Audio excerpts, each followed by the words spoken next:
Hello, and welcome to Instant Insights. At GlobalData Strategic Intelligence, we track over 100 tech, industry, ESG, and macro themes impacting all major sectors. I'm Nimrah Sharif, and today we have another in-depth episode for you in which we will discuss data centers. I will be joined by Analyst Martina Raveni, Principal Analyst Laura Petrone, Analyst Holly Anness-Bradshaw, and who all sit in the strategic intelligence team, and Tom Hopgood, who is a senior economist from the construction team here at GlobalData. This episode will touch on multiple topics linked to data centers. It will explain what data centers are, the emerging technology trends that come with it. We will talk about the supply and demand risks, data sovereignty concerns, zoom into construction data, and explore the sustainability side of data centers. In the first section of the episode, we will be joined by Martina, who is our expert in data centers and has produced various reports like the Data Center Central Report and a deep dive report into the environmental impact of data centers. How are you, Martina? I'm very good. Thank you, Nimrah. Thanks for having me. Thank you for joining us. So, data centers have been a bit of a buzzword recently. Do you mind clarifying what they are and why they're so important? Sure. Data centers, as you said, have been a buzzword recently because they've become essential to modern life and they are increasingly recognized as a critical utility. Data centers provide stability and computing power. They allow businesses to run important applications, to store valuable data, and deliver all the online services we are used to. At the moment, it's very interesting to talk about why this has happened. And this means talking about major technology and business shifts that are shaping the data center industry. So the first one is definitely the rise in demand for digital and online services, the greater automation across industries, and the business increased use of integrating networks of systems and platforms. And clearly, the COVID-19 pandemic sped up the shift to remote working, further increasing the demand for computing power. More recently, the demand for artificial intelligence surged after the launch of ChatGPT by OpenAI at the end of 2022. And AI created new demands on data center infrastructure because the AI workloads that they need to run require significant computing power. In parallel to this, I'm thinking about the growth of edge computing. Just to define, edge computing is where data is processed closer to the user. And this has driven the development of smaller, localized edge data centers. We can say that as a result of all these trends, data center expansion is accelerating. And with the expansion, I mean more facilities, wider geographic distribution, substantial capacity increases to support those AI workloads I was talking before, which is then reflected in their physical size, they are bigger, and technology density. At the moment, we have something like more than 10,000 data centers spread across 169 countries. In our Global Data Intelligence Center, we are seeing a surge in 2025 and 2026 in the number of data center projects by construction start date. And this is mainly due to companies scaling up data center projects to support growing AI workloads. Oh, interesting. So yeah, there is a race to adopt AI quickly in various industries, which is increasing this demand for the AI infrastructure at a rate we've not seen before, really. So Martina, would you say balancing data center supply and demand is a growing challenge? Yeah, I'd say that. In short, the demand for data center capacity is surging. Supply may struggle to keep up, but let me delve a bit more in detail into this. As you said, the data center market is becoming more challenging, primarily due to a surge of AI-related developments and rising demand of computing power, which leads to increased electrical power requirements. Well, this is the situation. We can talk about various factors that are increasing the demand for data center capacity.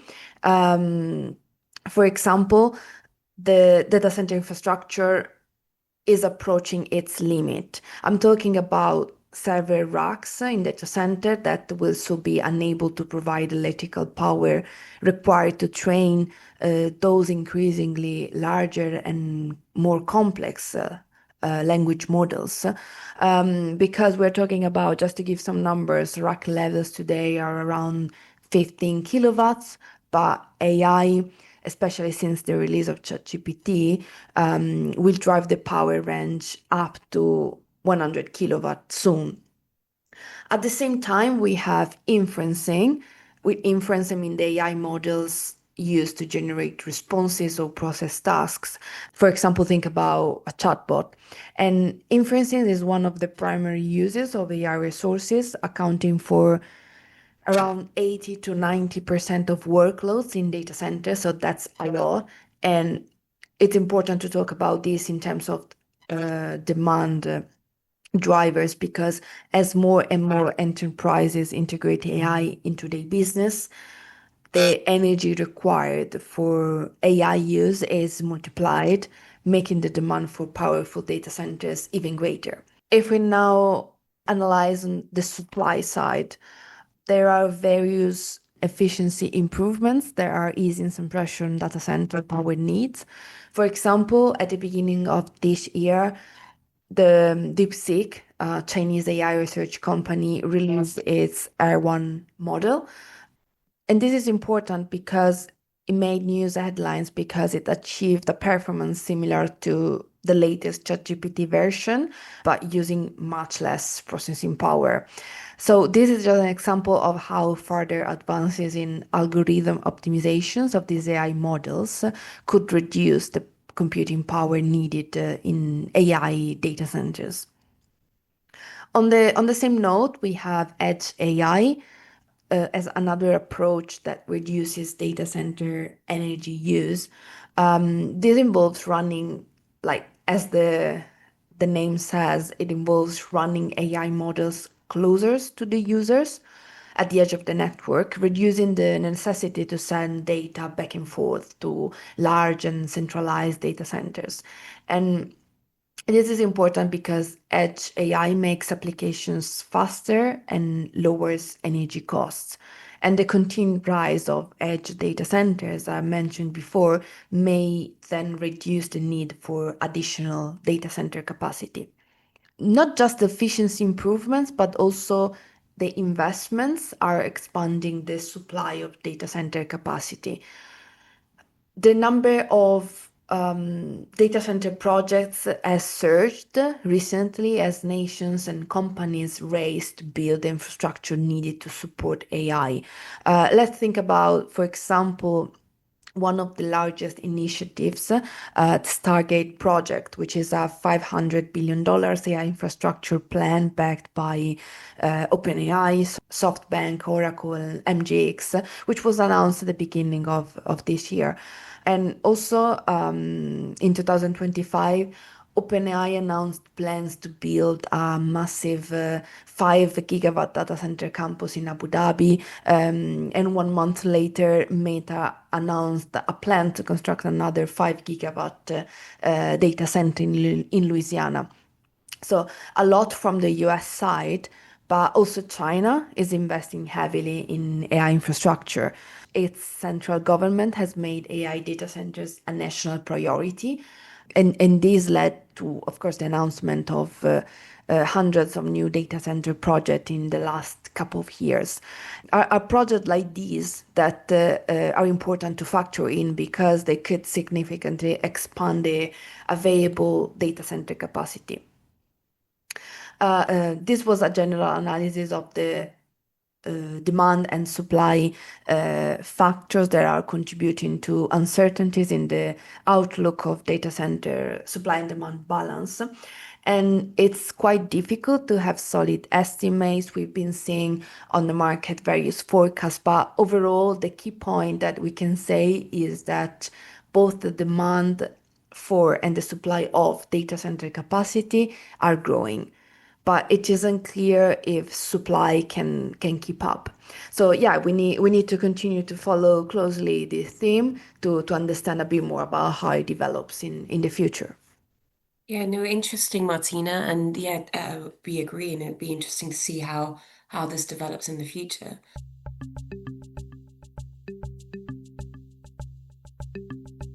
So now we're going to move on to another aspect of data centers, which is data sovereignty, which is the principle that data generated or collected within a country's borders is subject to that nation's laws and regulations.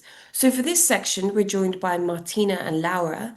So Martina, can you explain to us what data sovereignty is and how this concept is linked to data centers, please? Yeah, sure. So data centers are a key area of focus for digital sovereignty efforts.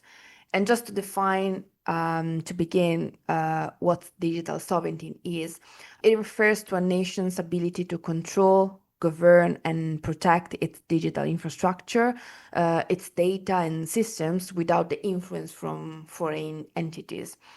And this is crucial in the context of data centers because these facilities handle sensitive information, which of course must remain protected under national laws.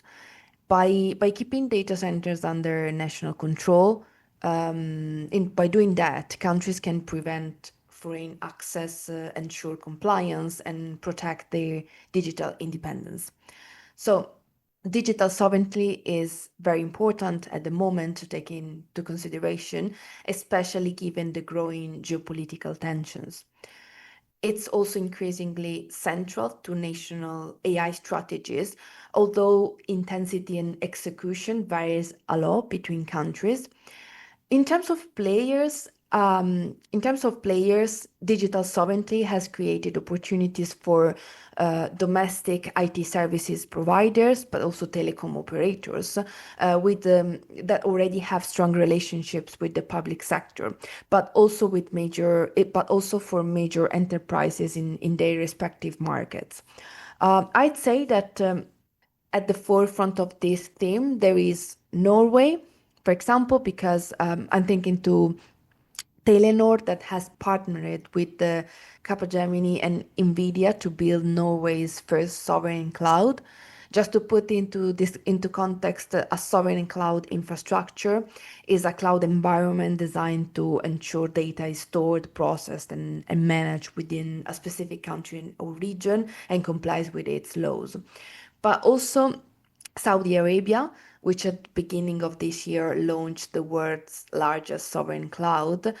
And it's not just about cloud, but digital sovereignty implies control over the underlying physical infrastructure for the storage, the processing, and the management of these data, which are data centers. And for example, NVIDIA and MGX are building Europe's largest AI data center close to Paris, and is expected to be launched in 2028. So we've been seeing definitely a lot of activity on this theme. Well, that's good. So we're seeing a lot of activity and development in the digital sovereignty theme across the globe. But what do you think is the ultimate objective here, and how far are we from reaching it?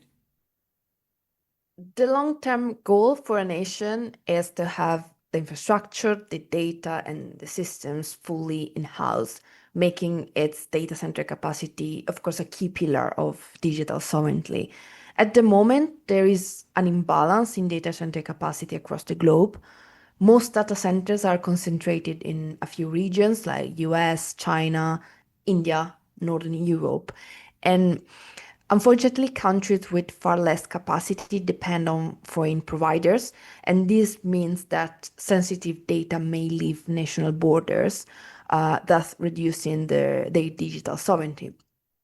In addition to this, many countries would require a lot of time to catch up to bigger players like the US and China. But overall, I think that as more and more nations seek to ensure digital sovereignty, there will likely be a wave of investments in each country. Initially, these investments will focus on the infrastructure build out because it's very difficult to match the scale and capabilities of the major cloud providers in a short amount of time. So they start from the infrastructure. Meanwhile, those cloud providers are already working to offer a range of sovereignty controls and features on their platforms, tailored, of course, to the needs of individual countries. Thinking, for example, about how EU just did, I think nations should encourage more homegrown players through skill development, data provision, and another important aspect, which is regulatory clarity. Thank you, Martina. Now I'm joined by Laura, who is our expert in AI, who mainly covers aspects on AI regulation. Laura recently authored the Global Regulatory Landscape Report earlier this year. How are you, Laura? I'm good, Nimrah. How are you? Yeah, good, thank you. Thanks for joining. So I just want to start by asking you, is there a single vision of digital sovereignty, or do we have diverging approaches on it? Countries like the EU and the US seem to have a different governance around this type of data.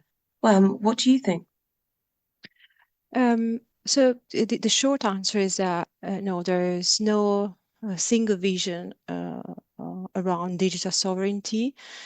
We have different visions on data governance, and often this vision are conflicting visions.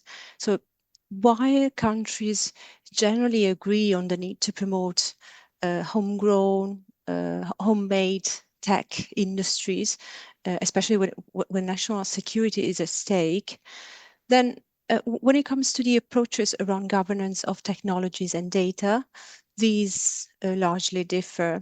And a good example of these are the different approaches that countries have adopted to address the challenges of data protection and of cross-border data flows.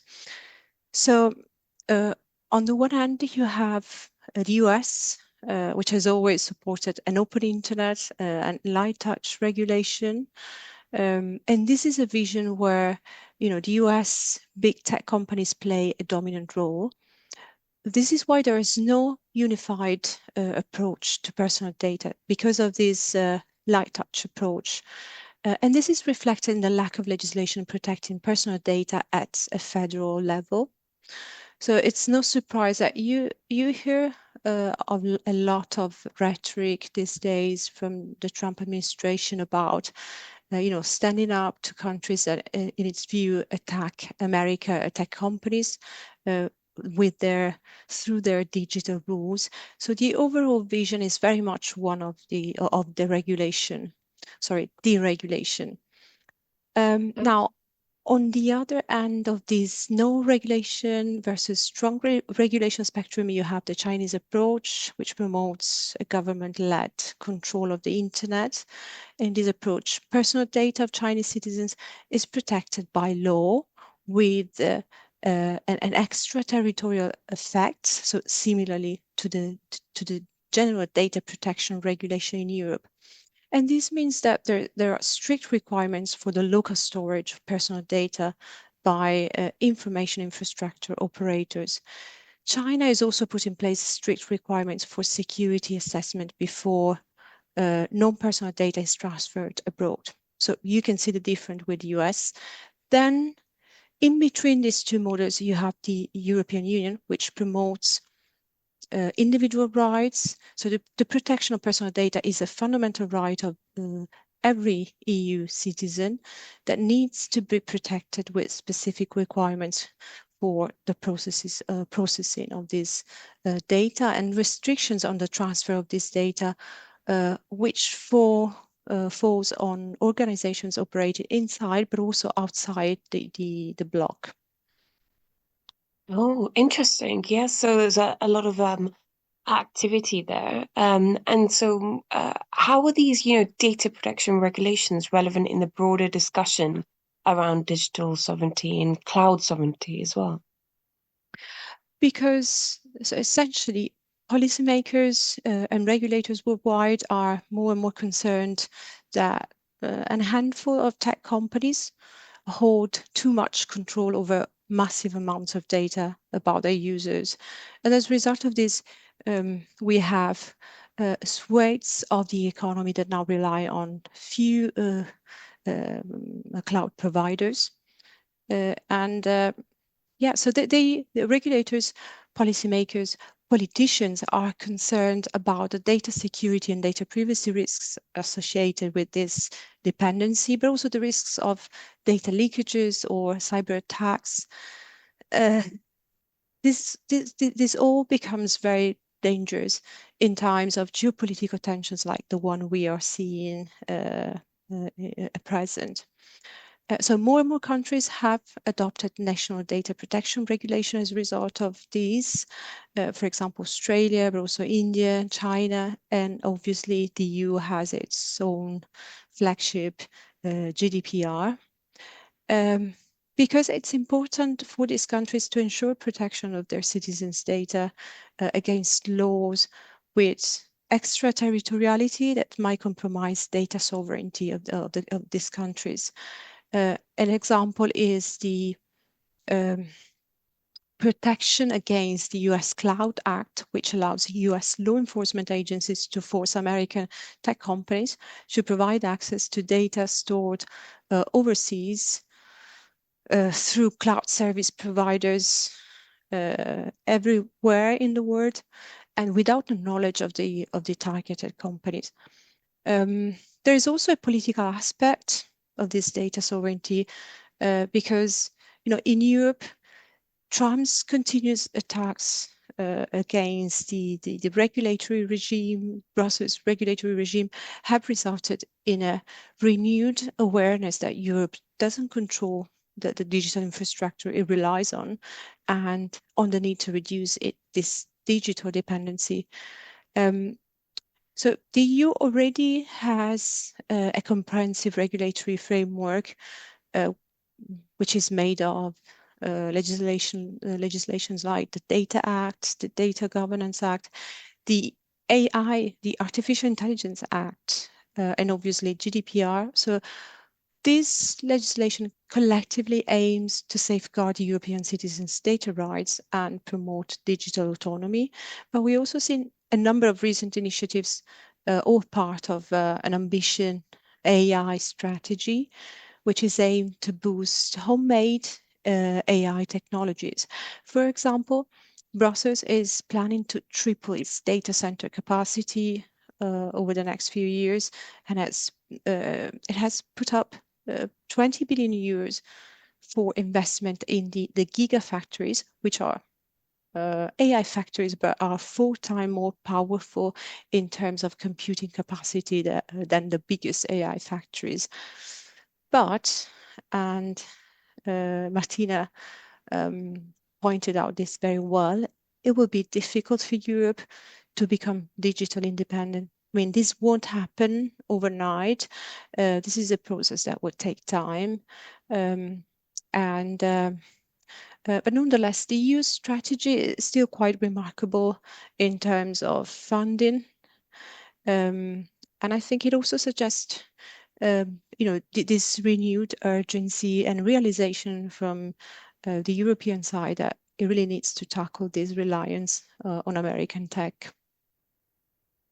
Yeah, wow, like this sounds like there's a lot happening, and yeah, it was very informative discussion from you, Laura, and really enjoyed speaking with you there. And that will wrap up this section on digital sovereignty. Thank you very much.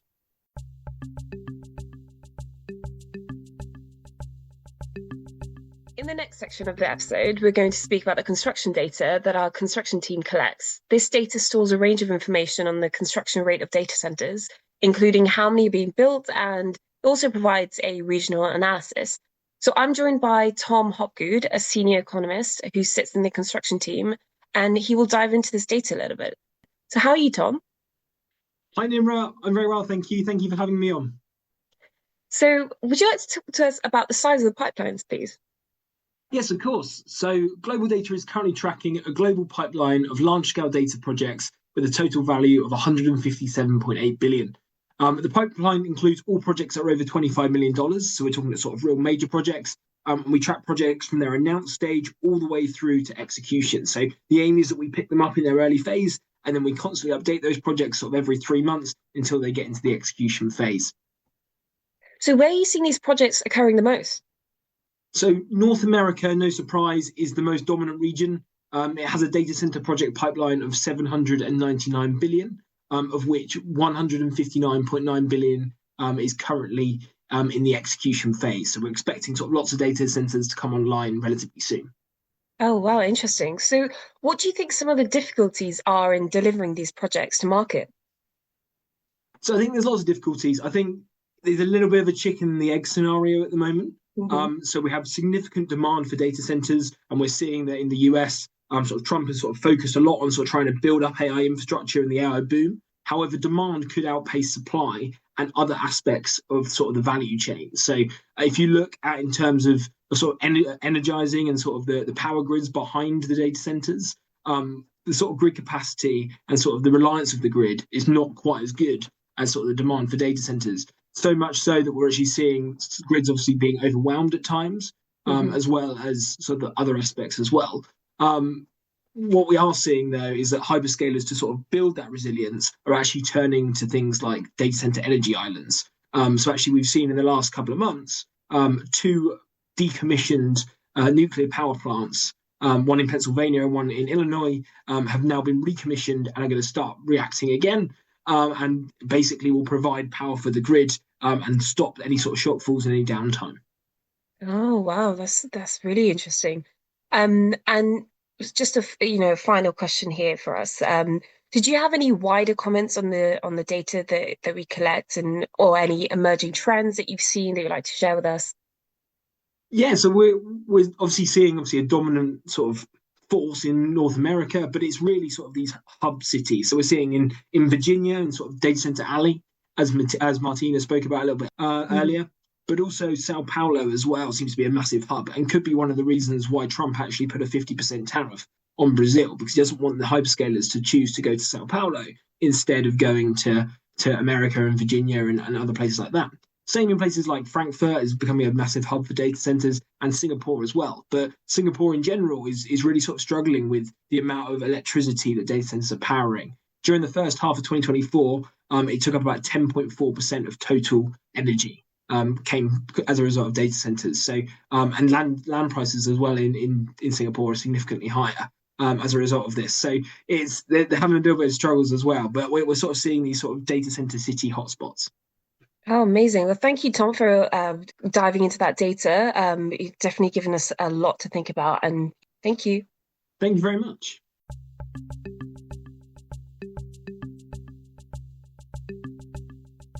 So now I'm joined by Holly, who writes specifically on ESG and sustainability. She's recently worked on the Decarbonising Logistics report and is working on the upcoming Water and Technology report. How are you, Holly? I'm doing well, Nimrah. Thank you for having me. Looking forward to discussing data centers with you today. Thank you for joining us. And we're looking forward to discuss more about the sustainability side. So to begin with, what are the biggest environmental concerns currently with the growth of data centers? I think the key environmental concern being posed by data centers is the threat to water supplies. Not only do data centers themselves use vast amounts of water for activities like cooling servers, but the manufacturing of semiconductors also uses excessive amounts of water. It's estimated that daily a chip factory uses 10 million gallons of water. And to produce these chips, tech manufacturers use something called ultra pure water, which has been purified to a high level. The purification process uses on average around 1,500 gallons of water to produce just 1,000 gallons of ultra pure water. This means that during the process, you waste on average 500 gallons of water. Then once the semiconductor has made its way to the data center, more water is being used. A large data center uses around 1.8 billion gallons of water each year, which can be the same consumption as a small town. AI prompts as well use the equivalent of a bottle of water per search. And if you consider how many people are using AI engines like ChatGPT every day, that's just an insane amount of water.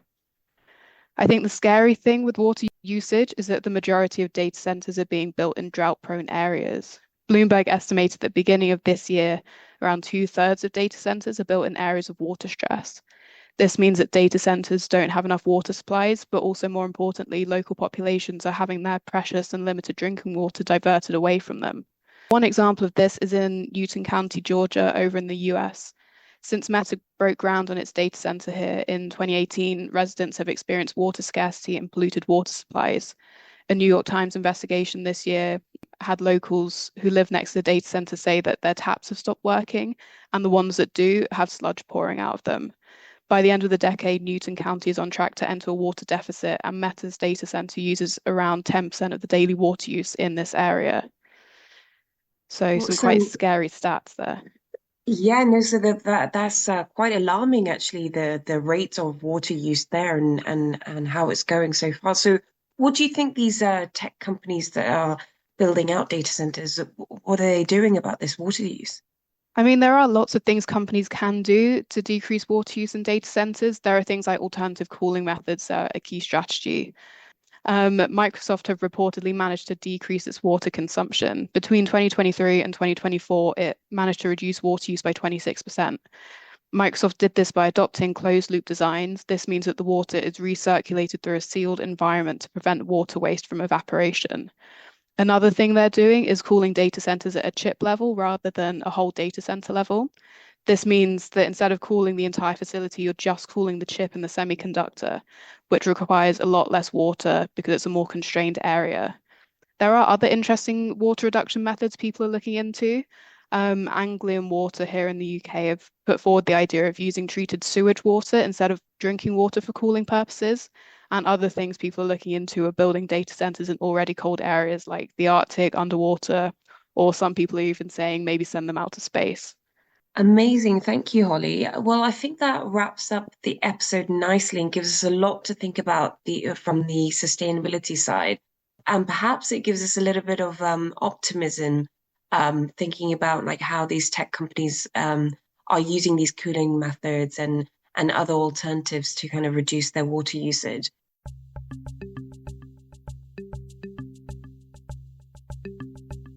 So that takes us to the end of the episode. It's been a very enjoyable discussion speaking with you all. I'd just like to thank all of our guests today for joining.